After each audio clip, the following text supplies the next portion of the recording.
కురుక్షేత్ర మహాసంగ్రామం జరుగుతున్నప్పుడు కౌరవుల పాండవుల మధ్య యుద్ధం వాటిల్లినప్పుడు శ్రీకృష్ణ భగవానుడు పాండవుల పక్షాన వహిస్తాడు. అయితే అట్టి సందర్భంలో ధృతరాష్ట్రునకు యుద్ధం పక్షాన ఏమి జరుగుతున్న ఆ విషయం తాను అంచనా వేయలేకపోతాడు. ఎందుకంటే ధృతరాష్ట్రుడు పుట్టి గుడ్డి.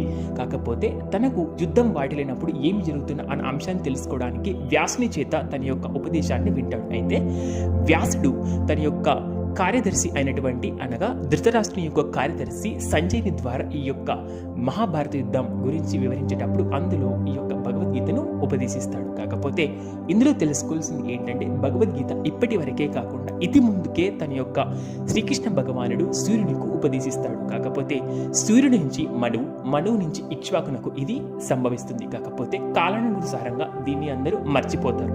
మర్చిపోయిన సందర్భంలో అగైన్ కృష్ణుడు దీన్ని మరి ఒకసారి గుర్తు చేయడానికి ఈ యొక్క కురుక్షేత్ర మహాసందర్భంలో సాక్షాత్తు అర్జునుడు అంతటి వాడి మహావీరునికి ఇది అర్థమవుతుందని ఆ యొక్క సిచ్యువేషన్లో ఈ యొక్క భగవద్గీత రావడం జరిగింది. ఈ భగవద్గీతలో మొత్తం 18 అధ్యాయాలు ఉండగా అందులో మనకు ఫస్ట్ 6 అధ్యాయస్ మనకు జ్ఞాన యుగం, రిమైనింగ్ 6 యోగస్ వచ్చేసి మనకు భక్తి యోగం, అలా విధంగా మనకు 6 అధ్యాయస్ వచ్చేసి ఇందులో మనకు ధ్యాన యుగానికి సంబంధించినవి ఉంటాయి. అయితే ఇందులో భక్తి ధ్యానము కన్నా ఈ ముఖ్యంగా జ్ఞానం అనుసరించి జ్ఞానం నుంచి వచ్చిన భక్తికి పెద్దపీట వేయడం జరిగింది మన యొక్క భగవద్గీతలో.